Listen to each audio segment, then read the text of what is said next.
The HOA thought they could push around a simple woman. They thought they could trespass, intimidate, and threaten her into submission. What they didn't know was that my wife wasn't defenseless, and she wasn't alone.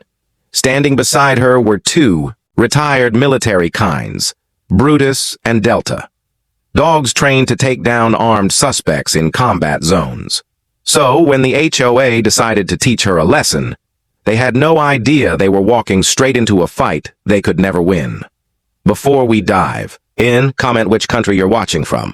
Let's see how far this story travels. It all started with a letter, not an email, not a formal notice, just a paper slapped on our front door from the HOA president, Linda Greaves. Remove the dogs. They're lowering the neighborhood's appeal. I actually chuckled. That was a new one. But my wife, Maya, didn't laugh. She's seen how HOA boards like this operate small rules, big threats.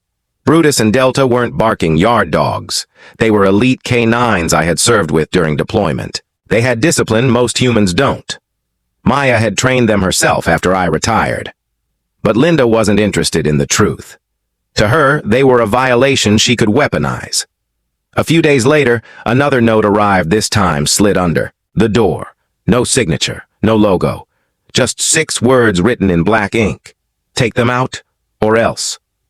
That same evening, Brutus started pacing at the back fence. Delta growled, staring at the sky.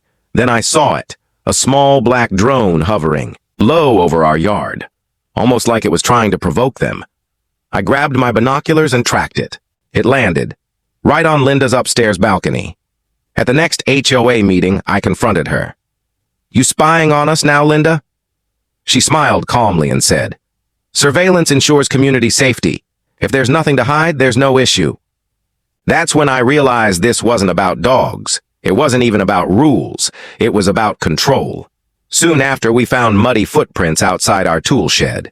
Then came the inspection team, 4 men, all wearing generic polos, waving clipboards and pretending they had authority. According to Neighborhood Clause 14C, one said, "This fence must be dismantled immediately." But here's the thing. Clause 14C doesn't exist. I checked. They were using fake rules to bully us. I pulled out my phone and read aloud. Title 18 U.S. Code 242, illegal to deprive someone of rights under color of law. That shut them up. One leaned in and whispered, "Some rules don't need to be written." That's when it hit me. This wasn't random. It was strategic. Linda was trying to break us, testing how far she could push before we'd snap. She had no idea who she was messing with. It was Saturday, bright morning sun, birds chirping. Maya was out front trimming the rose bushes when the same 4 goons came marching down the driveway again. No greetings, no clipboards, just attitude. And behind them stood Linda, recording it all on her phone like it was some courtroom drama. "This is your last warning," one said. "Remove the fence, remove the animals, or we remove you." Maya squared her shoulders and said calmly, "You're on private property. Without a legal warrant, you need to leave. Now." They didn't move. One stepped forward, tried to grab her wrist. Bad decision. Brutus launched from the porch like a missile. Drive bit his chest and slammed him onto the concrete.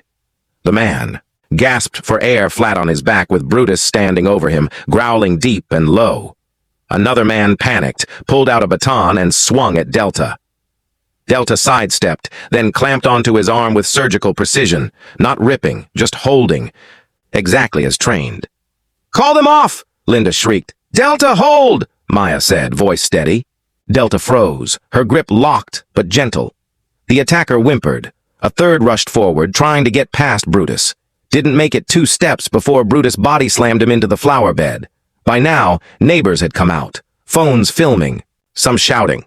"They're trespassing!" "Call the sheriff! Linda's lost it!"